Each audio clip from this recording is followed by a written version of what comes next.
नमस्कार, मैं हूं आपके साथ अली मतर। लॉकडाउन का आज 15वां दिन है और न्यूज 18 की आपसे गुजारिश है कि आप घर में रहें, बाहर नहीं निकलें। लॉकडाउन को हल्के में मत लीजिए। इस वायरस को हराने का यही एक सबसे बेहतर तरीका है, इसलिए घर पर रहिए, सुरक्षित रहिए और दूसरों को भी सुरक्षित रखिए।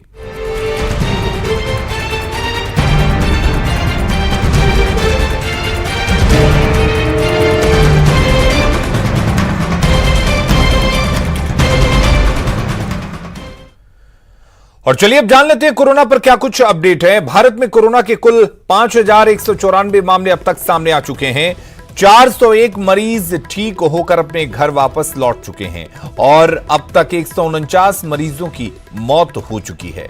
बिहार में अगर बात करें तो बिहार में कोरोना के कुल 38 पॉजिटिव मरीज अब तक सामने आए हैं और सबसे राहत की खबर यह है कि 15 मरीज ठीक होकर अपने घर वापस लौट चुके हैं। सिर्फ एक मरीज की मौत यहां पर हुई है। झारखंड की बात कर लेते हैं। झारखंड में 4 मरीज अब तक सामने आ चुके हैं।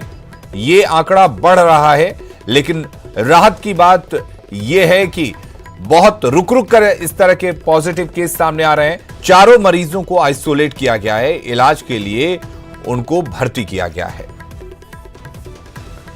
और देश भर का हाल जान लेते हैं कोरोना पर क्या कुछ है। देश भर की अगर बात करें तो देश भर में कोरोना संक्रमित 5,194 के आंकड़े को पार कर चुका है।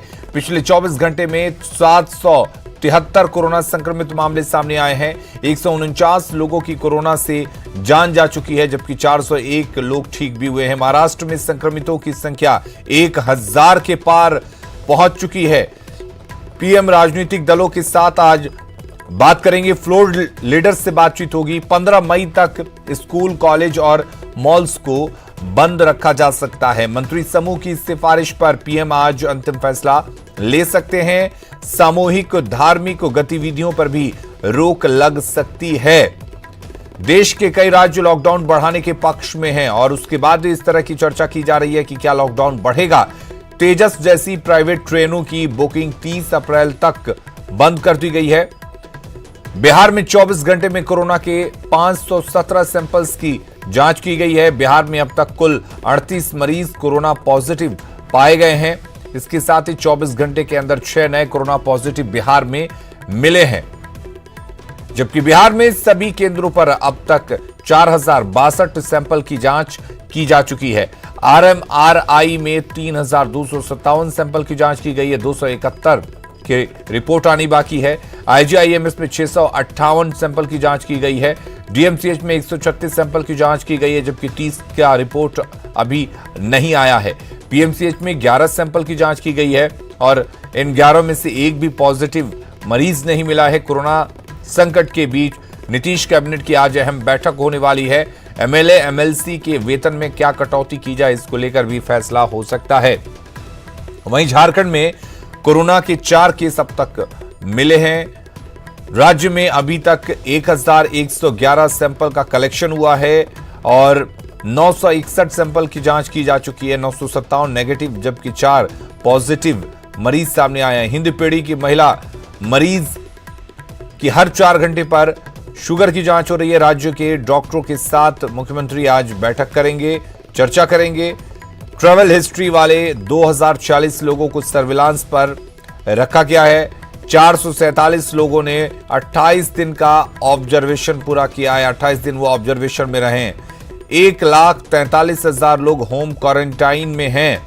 टाटा ग्रुप ने एक किट बनाया है और इस किट के जरिए कोरोना की जांच की जाएगी। कोरोना पर जानकारी और मदद के लिए 181 नंबर डायल किया जा सकता है झारखंड में। पूरी दुनिया की अगर बात करें तो 14,28,000 से अधिक कोरोना के केस अब तक सामने आ चुके हैं।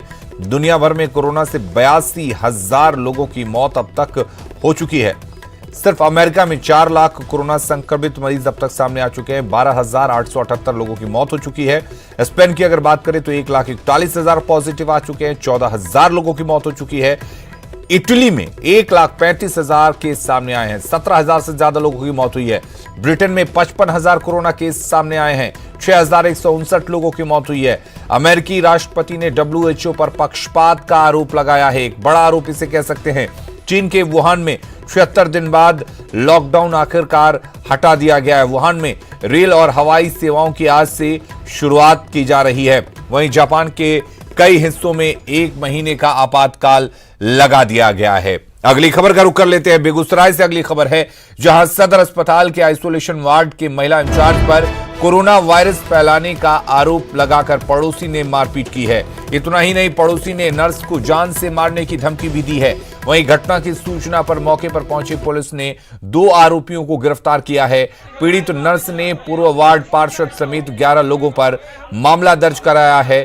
थाना अध्यक्ष ने बताया कि इस मामले में अन्य आरोपियों की गिरफ्तारी के लिए छापेमारी की जा रही है।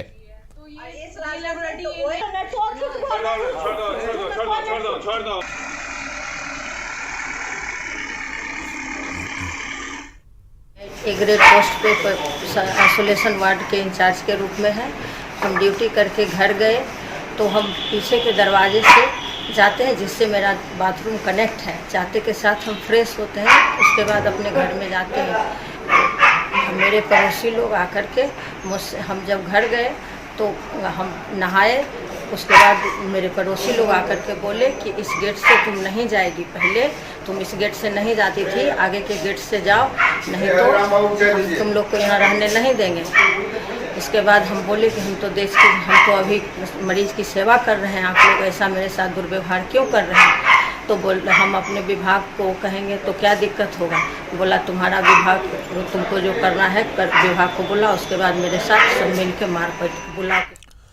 तो इस तरह की घटना सामने आने के बाद कई तरह के सवाल उठ रहे हैं। सवाल ये है कि क्या कोरोना संकट में सेवा कर रही नर्स के साथ मारपीट क्यों की गई है? पूर्व वार्ड पार्षद ने अफवाह पर क्यों अपने हाथों में कानून लिया? ये बड़ा सवाल है। गैर जिम्मेदार जनप्रतिनिधियों पर आखिर कार्रवाई कब होगी? और इन सवालों का जवाब वहां के प्रशासन के बड़े अधिकारियों को देना चाहिए और इस तरह की घटना सामने ना आए, ताकि नर्स या डॉक्टर जो इस आपातकाल में, इस मुसीबत के वक्त अपनी जान की बाजी लगाकर सेवा दे रहे हैं, वो अपनी सेवा जारी रख सके। और पलामू जिला प्रशासन कोरोना को लेकर काफी गंभीर है और किसी भी आपात स्थिति से निपटने के लिए प्रशासन पूरी तरह से स्वास्थ्य विभाग की टीम के साथ तैयार है। मंगलवार की रात डीसी डॉक्टर शांतनु अग्रहरि ने कोरोना की इस आपातकालीन स्थिति में निपटने को लेकर मॉक ड्रिल का आयोजन किया। संवाददाता नील कमल ने इस मॉक ड्रिल का जायजा लिया। मेदिनीनगर शहर का डीएवी स्कूल है। जब आपातकाल में कहीं भी कोरोना के पॉजिटिव मरीज आएंगे तो कैसे प्रशासन की टीम और खास करके स्वास्थ्य विभाग की टीम जो है कैसे मुस्तैदी से काम करेंगी, ये इसको लेकर के आज डेमो किया जा रहा है। आप देख सकते हैं कि सभी पदाधिकारी यहाँ पे मौजूद है। खास करके ज़िले के उपायुक्त डॉक्टर शांतनु अग्रहरि यहाँ पहुँचे हैं। सिंहाकी के पास डीएवी स्कूल को हम लोगों ने एपी सेंटर मानते हुए उसके 3 किलोमीटर के जोन को कंटेन किया, वो सील किया गया, उसकी प्रैक्टिस की गई और 7 किलोमीटर तक के जोन को बफर जोन के तौर पे सील करके उसकी प्रैक्टिस की गई। इस क्रम में हम लोगों ने अपनी क्यूआरटी आरआरटी को अपने प्लेसेस पे रखा। तो ये आज अब मॉक ड्रिल जो हम लोग आज संपन्न हुआ। तो आप देख सकते हैं कि कोरोना को लेकर के उपायुक्त का साफ कहना है कि किसी भी हाल में, किसी भी परिस्थिति में जो है, अगर पॉजिटिव मरीजों की अगर सूचना मिलती है तो कैसे प्रशासनिक टीम है उस पर कैसे काम करेगी। नीलकमल, न्यूज़ 18 पलामू। स्वास्थ्य विभाग ने गया के एएनएमसीएच को कोरोना अस्पताल के रूप में विकसित करने का फैसला लिया है, जहां गया के साथ ही आसपास के जिलों के कोरोना पॉजिटिव मरीजों को भर्ती कराया जाएगा। अस्पताल में बेहतर इलाज को लेकर मॉक ड्रिल किया गया, जिसमें स्वास्थ्य कर्मियों ने कोरोना पॉजिटिव मरीज के अस्पताल में आने के बाद उठाए जाने वाले कदमों को बताया। सिविल सर्जन ने बताया कि एएनएमसीएच को कोरोना अस्पताल में तब्दील होने के बाद इमरजेंसी मरीज को जयप्रकाश नारायण और प्रभावती अस्पताल में इलाज की व्यवस्था की जा रही है। सीएच में केवल कोविड के जो पॉजिटिव केसेज हैं उसमें 3 कैटेगरी में है कि एक प्लेन जो कोरोना पॉजिटिव हैं जिनको एसिम्प्टोमेटिक, इनके इमरजेंसीज केसेज हैं, चाहे वो ट्रॉमा के हों, सर्जरी के हों या जो भी इमरजेंसी सेवा है, वो अब हमारे जेपीएन और प्रभावती हॉस्पिटल में होंगे। गरीबी को बचपन में झेलने वाला मुजफ्फरपुर का एक शख्स लॉकडाउन में 200 परिवारों के लिए मसीहा बनकर सामने आया है। लॉकडाउन में दाने दाने के लिए मोहताज परिवारों का सर्वे कर इस शख्स ने 10 दिनों का राशन उन्हें उपलब्ध करवाया।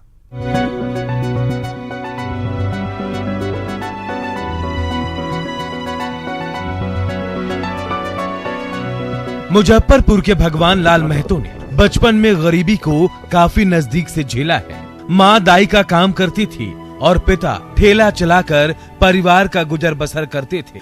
गरीबी को इतनी करीब से देखने वाले भगवान लाल इसी वजह से लॉकडाउन के दौरान उन गरीबों के लिए आगे आए हैं जिनके यहाँ कुछ दिनों से चूल्हा तक नहीं जल रहा था। सिकंदपुर इलाके के रहने वाले शख्स ने कुछ कार्यकर्ताओं की मदद से शहर में अत्यंत गरीब परिवारों का सर्वे किया और चिन्हित 200 परिवारों को टोकन देकर अपने घर बुलाया और सभी परिवारों को 10 दिनों के लिए पर्याप्त राशन, साबुन और दूसरे सामान दिए। सर आज जो है हमको ईश्वर ने आज मौका दिया है उनका सेवा करने का। उन 200 परिवारों को पहले हम लोग घर घर जाकर के उनको टोकन दे दिए हैं और उन लोग को इज्जत के साथ सम्मान के साथ अपने आवास पर बुलाए हैं और सभी लोगों को यहाँ पैक करके सर 10 दिन का पूर्ण राशन, जिसके लिए उनको 10 दिन अपने घर का दरवाजा लांघ करके बाहर नहीं आना है। जिन परिवारों को मदद पहुँचाई गयी उसके लिए गली से लेकर राशन मिलने वाले स्थान तक 1 मीटर की दूरी वाले सोशल डिस्टेंसिंग का ध्यान रखा गया। राशन पाने वाले परिवार भगवान लाल के लिए दुआ कर रहे हैं। जी सर, बहुत दिक्कत था। सब आदमी कमाने वाला घर में बैठ गए, खाने पीने के दिक्कत हो गया। ये बटा रहा है, बहुत आहार मिला हम लोग। बहुत दिक्कत हो रहे थे, खाए भी नहीं। हाँ बहुत दिक्कत, सो रहे थे घर में। कितने दिन से नहीं खाना खाया? कई दिन से खाना नहीं बन रहा है घर में। सैनिटाइजर सहित तमाम वो चीज़ें मुहैया कराई जा रही हैं ताकि जो गरीब परिवार है वो घरों में रहें और लॉकडाउन को सफल बनाया जा सके और गरीबों को किसी प्रकार की दिक्कत भी नहीं हो। कैमरामैन संजीव के साथ प्रवीण ठाकुर, न्यूज़ 18 मुजफ्फरपुर। कोरोना संकट और लॉकडाउन के दौरान गरीब लोगों तक राहत पहुंचाने में पुलिस विभाग भी जुटा हुआ है। पटना में बहादुरगंज थाना अध्यक्ष सुमन कुमार सिंह की ओर से इलाके के गरीब गुरबों के बीच राहत सामग्री का वितरण किया गया। इस दौरान सभी लोगों को राशन का पैकेट दिया गया। राहत पैकेट मिलने पर लोगों के चेहरे पर खुशी देखी गई। साथ ही लोगों ने पुलिस की इस पहल की जमकर सराहना भी की। नवादा में युवाओं की एक टोली कोरोना के योद्धा यानी पुलिसकर्मी और स्वास्थ्य कर्मियों को लगातार कुछ दिनों से मदद कर रही है। जरूरत के सभी सामानों को ये टीम हमारे कोरोना योद्धाओं को मुहैया करा रहे हैं। दरअसल कुछ युवा बाहर से छुट्टियों में अपने घर नवादा आए हुए थे, लेकिन लॉकडाउन होने के कारण ये सभी बाहर नहीं जा सके और नवादा में ही फंस गए। ऐसे में इन युवाओं ने आपस में वीडियो कॉन्फ्रेंसिंग के जरिए एक दूसरे से मिले और कोरोना के असली योद्धाओं की सेवा करने का फैसला लिया। ये युवा शहर के सभी पुलिस चेकपोस्ट जाकर पुलिसकर्मियों और स्वास्थ्य कर्मियों को पानी, छाछ, बिस्किट, चाय, मास्क, ग्लव्स आदि मुहैया करा रहे हैं। मुसीबत की घड़ी में इन युवाओं की ये नेक पहल वाकई सराहनीय है। ग्रुप के सारे लोग घर में बैठे रहते थे। वीडियो कॉल के माध्यम से हम लोगों ने यह प्लान बनाया कि इस तरह का काम हम पुलिस के लिए करें, क्योंकि वो बेचारे धूप में दिन रात हमारी सेवा कर रहे हैं। तो हम लोगों ने पानी, छाछ, बिस्किट का इंतज़ाम पिछले 3-4 दिनों से कंटिन्यू करते आ रहे हैं और आगे भी हमारी कोशिश रहेगी कि जब तक हमसे बन पाएगा हम ये काम जरूर करेंगे। बच्चे लोग बहुत मेहनत कर रहे हैं और इस संकट की घड़ी में हम लोगों की सेवा भावना से अच्छी तरह से कर रहे हैं। और क्या इनको क्या कहेंगे? इनको कहेंगे कि आगे भी हम लोगों की सेवा करते रहे और इस महामारी से हमारे देश को बचाए। कोरोना से दहशत का आलम यह है कि रांची में अगर किसी संदिग्ध की मौत हो जाए तो परिजनों को मुक्ति धामों में अंतिम संस्कार से रोक दिया जा रहा है। ऐसे में अगर रांची के हरमू में विद्युत सौदागरी ठीक रहता तो अंतिम संस्कार में लोगों को काफी मदद मिलती। आज के समय में जब दूसरे राज्यों में बंद पड़े विद्युत सौदागरी को ठीक कराए जाने की खबरें आ रही हैं, तो रांची का विद्युत सौदागरी मवेशियों के तबेले में तब्दील है। जायजा लिया रांची संवाददाता उपेंद्र कुमार ने। 2 दिन पहले हरमू के मुक्ति धाम में कोरोना के एक संदिग्ध व्यक्ति की मौत के बाद उसका अंतिम संस्कार करने से रोक दिया गया था। कहा गया था कि शहर के बीच का यह इलाका है और इस इलाके में अगर डेड बॉडी का अंतिम संस्कार होता है तो फिर उसका असर हो सकता है कि आसपास के लोगों को हो। उसके बाद प्रशासन की पहल पर शहर से दूर उसका अंतिम संस्कार हो पाया था। लेकिन हम दिखलाना चाह रहे हैं कि अगर विद्युत सौदागरी जहाँ पर हैं यह अगर ठीक होता तो संभव था कि जो परेशानी है लोगों की वो परेशानी यहाँ पर नहीं होती। अपने कैमरा पर्सन से कहेंगे कि दिखलाएं हरमू का ये मुक्ति धाम का विद्युत सौदाह गृह है और किस स्थिति में ये है। कहा जा रहा है कि जब से यह बना है कई बार इसके टेंडर और इसको शुरू करने की कोशिश हुई है, लेकिन आज तक यह विद्युत सौदाह गृह नहीं बन पाया है। जब कोरोना को लेकर के दहशत है, वैसे में अगर इसको दुरुस्त किया जाता तो ज़्यादा अच्छा था। हो सकता था कि लोगों को राहत मिलती। यहाँ पे तो डर नहीं लगता है कि यहाँ है सौदाह गृह में आप लोग? अब हमारा डर लग के क्या करेगा, सब हम लोग ये धंधे हैं, क्या ये कुछ धंधा खटाल का करते हैं अपना इधर उधर। तो खटाल के लिए मतलब जहाँ पर बिजली से जहाँ पर जलता है वहाँ पर रखते हैं आप लोग? अब जगह नहीं है तो इधर उधर कर रहे, जब चालू हो जाएगा तो अपना देखल जाएगा। कोरोना का दहशत है और संदिग्ध जब आते हैं यहाँ पे जो परंपरागत तरीके से जहाँ पे शव को जलाने का काम होता है वो नहीं कर पाते हैं, तो ऐसी स्थिति में अगर इस विद्युत सौदागरी को ठीक कर दिया जाता तो इसका लाभ मिलता। कैमरामैन शाहनवाज के साथ उपेंद्र, न्यूज़ 18 रांची। और वहीं जब इस मामले को लेकर न्यूज़ 18 की टीम ने रांची के मेयर से बात की तो उन्होंने माना कि रांची में विद्युत सौदागरी की हालत खराब है। उन्होंने कहा कि दूसरे राज्यों में जहां विद्युत सौदागरी ठीक से काम कर रहा है वहां से रिपोर्ट मांगी गई है। रांची जैसे राजधानी में सौदागरी नहीं है, लेकिन हमारा प्रयास भी पीछे नहीं है। हम भी लगातार प्रयासरत हैं कि हम सौदागरी को बरकरार रखने के लिए, ठीक बनाने के लिए और यहाँ के लोगों को लाभ देने के लिए इसका प्रयास हम कर रहे हैं। जल्द से जल्द इसका टेंडर हो जाएगा और इसको पुनः हम संचालित कर पाएंगे। देश कोरोना संकट से लड़ रहा है, दूसरी तरफ साइबर अपराधी अपराध का नया तरीका तलाशने में जुटे हैं। अब साइबर अपराधियों ने ओटीपी के जरिए लोगों के बैंक खाते से पैसे उड़ाना शुरू कर दिया है। दरअसल लॉकडाउन की वजह से सरकार ने ईएमआई के भुगतान पर जून तक की छूट दे दी है, जिसका फायदा ये साइबर अपराधी उठाते हैं। ये साइबर अपराधी कैसे फ्रॉड कर रहे हैं, जानिए पटना एसबीआई मेन ब्रांच के मैनेजर दिनेश कुमार सिंह से, जिनसे संवाददाता संजय कुमार ने बातचीत की। समूचे विश्व की तरह भारत भी इन दिनों कोरोना संकट से जूझ रहा है और इसके बावजूद जो साइबर क्रिमिनल्स हैं वो अपनी हरकतों से बाज नहीं आ रहे हैं। अब भी देश साइबर क्राइम से जूझ रहा है। इस वक्त इस मुद्दे पर बात करने के लिए हमारे साथ मौजूद हैं पटना एसबीआई मेन ब्रांच के मैनेजर दिनेश कुमार सिंह जी। उन्हीं से बात कर लेते हैं। जैसा ज्ञात है कि सरकार ने ये आदेश दिया है कि 3 महीने तक किसी को इसका इंस्टॉल किस्त भुगतान नहीं करना होगा। किस चीज़ का? किसी भी तरह का लोन का और सारी चीज़ का। और अब तो क्रेडिट कार्ड वगैरह का भी दे दिया कि इतना दिन तक आपको छूट मिलेगा। तो अब ये फ्रॉडस्टर लोग नया तरीका जो अपनाए हैं, ये क्या करते हैं कि सारे लोग को भेज देते हैं कि आपको ईएमआई बंद करना है, आपको ईएमआई बंद करना है तो आप इस नंबर पर एक ओटीपी जा रहा है, उस ओटीपी को शेयर करें तो अगला 3 महीना तक आपका ईएमआई नहीं कटेगा।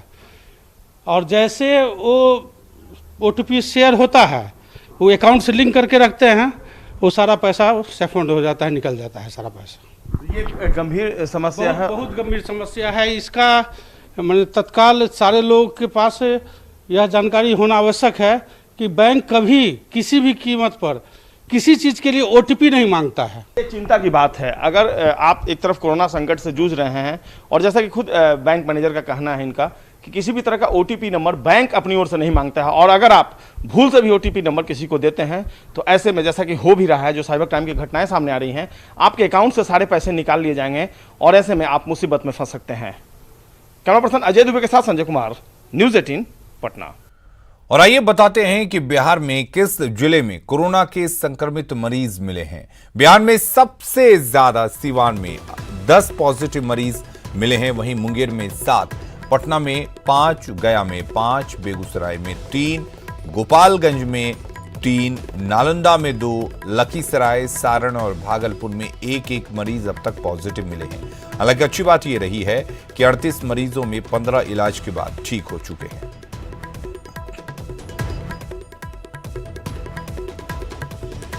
लॉकडाउन खत्म होते ही झारखंड में 8वीं और 9वीं बोर्ड की परीक्षा का रिजल्ट प्रकाशित कर दिया जाएगा। झारखंड एकेडमिक काउंसिल यानी जैक ने रिजल्ट तैयार कर लिया है। हालांकि मैट्रिक और इंटर का रिजल्ट अनिश्चितकाल के लिए टाल दिया गया है। जैक अध्यक्ष ने बताया कि कोरोना संक्रमण की वजह से मैट्रिक और इंटर की कॉपियों का मूल्यांकन नहीं हो पाया। उन्होंने कहा कि 14 अप्रैल के बाद अगर हालात सामान्य होते हैं तो मैट्रिक और इंटर की कॉपियों की जांच होगी, जिसके बाद रिजल्ट मई में दे दिया जाएगा। जो ही लॉकडाउन समाप्त होगा तो हम ये प्रयास करेंगे कि क्लास 8 और 9 का रिजल्ट पहले हम दे दें, ताकि बच्चे क्लास 9 और 10 में अपना पढ़ाई प्रारंभ कर सकें। जहां तक क्लास 10 और 12 का प्रश्न है, हम लोगों ने उसमें भी क्षेत्रीय भाषाओं की उत्तर पुस्तिकाओं का मूल्यांकन हमने करा लिया था और 20 मार्च से हमने रखा था उत्तर पुस्तिकाओं का मूल्यांकन का कार्यक्रम। उसके लिए सभी इवैल्यूएशन सेंटर पर हमने आंसर बुक भी पहुंचा दिया था। 20 तारीख से बल्कि प्रारंभ भी होना था, लेकिन फिर इस कोरोना वायरस ने ब्रेक लगा दिया, जिसके चलते अभी हम उत्तर पुस्तिका का मूल्यांकन नहीं करा पाए हैं। अब लॉकडाउन हटने पर ही हम उस पर भी प्रारंभ करेंगे। 8 और 9 का रिजल्ट हम लॉकडाउन समाप्त होगा, लोगों का मूवमेंट जब ट्रांसपोर्टेशन प्रारंभ हो जाएगा तो हम जारी कर देंगे। ऑनलाइन हम रिजल्ट प्रकाशित करेंगे और सारे स्कूल भी ऑनलाइन अपना देख सकेंगे रिजल्ट। झारखंड में इतिहास शिक्षकों की नियुक्ति का रास्ता साफ हो चुका है। झारखंड हाईकोर्ट की डबल बेंच ने इतिहास शिक्षक को लेकर निकले विज्ञापन को चुनौती देने वाली याचिका को खारिज कर दिया है। साथ ही पूर्व में एकल पीठ के दिए गए फैसले को बरकरार रखा है। मंगलवार को वीडियो कॉन्फ्रेंसिंग के जरिए हुई सुनवाई में चीफ जस्टिस रवि रंजन और जस्टिस सुजीत नारायण प्रसाद ने मामले की सुनवाई की। हाईकोर्ट ने अपने फैसले में कहा कि जिन अभ्यर्थियों ने पूरे इतिहास के साथ स्नातक किया है वे ही इस नियुक्ति परीक्षा के योग्य हैं। डिवीजन बेंच ने हाईकोर्ट ने फैसला दिया कि प्राचीन इतिहास के विद्यार्थी जो कि स्नातक प्राचीन इतिहास से किए हैं वो इतिहास के शिक्षक होने के योग्य नहीं है और लर्नेड सिंगल बेंच का ऑर्डर को कंटिन्यू किया। और इसी के साथ जो भी विद्यार्थी जो इतिहास पढ़े हैं, पूर्ण इतिहास पढ़े जिसमें प्राचीन इतिहास, वर्ल्ड हिस्ट्री, मेडिवल हिस्ट्री और जितने भी तरह के हिस्ट्री, सारे ब्रांचेस को हिस्ट्री को कवर किए हैं, वो लोग अब अपॉइंटमेंट लिए। बिहार में नियोजित शिक्षक करीब 2 महीने से हड़ताल पर हैं। हालांकि सरकार का पूरा ध्यान कोरोना महामारी से निपटने पर है। इस बीच सरकार का ध्यान अपनी ओर खींचने के लिए नियोजित शिक्षक नया हथकंडा अपना रहे हैं। बख्तियारपुर में शिक्षक विरोध में सब्जी बेच रहे हैं। सब्जी बेच रहे शिक्षकों का कहना है कि बीते 2 महीने से उन्हें सैलरी नहीं मिली है, जिससे उनकी मुश्किलें काफी बढ़ गई हैं। और अगली खबर पटना से है, जहां दुल्हिन बाजार में ईंट बंटवारे को लेकर पिता ने पुत्र को गोली मार दी। गोली युवक के सीने को छूते हुए दाएं हाथ में लगी, जिसमें वो बाल बच गया। घायल युवक को स्थानीय लोगों ने पीएचसी में भर्ती कराया है, जहां उसकी हालत खतरे से बाहर बताई जा रही है। वहीं इस मामले में आरोपी पिता को पुलिस ने हिरासत में ले लिया है। गुमला के सिसई थाना क्षेत्र में 2 गुटों में विवाद के बाद मंगलवार की रात माहौल तनावपूर्ण हो गया। हालात को देखते हुए आईजी और डीसी के साथ तमाम अधिकारी इलाके में डटे हुए हैं। दरअसल इलाके में अफवाह फैली थी कि कुछ लोग कुएं में जहरीला पदार्थ मिला रहे हैं, जिसके बाद लोग उत्तेजित हो गए और सिसई छरदा रोड में एक युवक की पिटाई कर दी, जिसकी मौत की खबर भी आ रही है। वहीं 3 अन्य युवकों की भी पिटाई कर दी गई, जिन्हें इलाज के लिए रिम्स भेजा गया है, जहां से भी एक मौत की खबर आ रही है। तनाव को देखते हुए इलाके में काफी संख्या में पुलिस बल तैनाती की गई है। वहीं लोगों को घरों से निकलने से रोक दिया गया है। फिलहाल हालात काबू में बताए जा रहे हैं। खबरों का सिलसिला लगातार जारी है, बने रहिए हमारे साथ।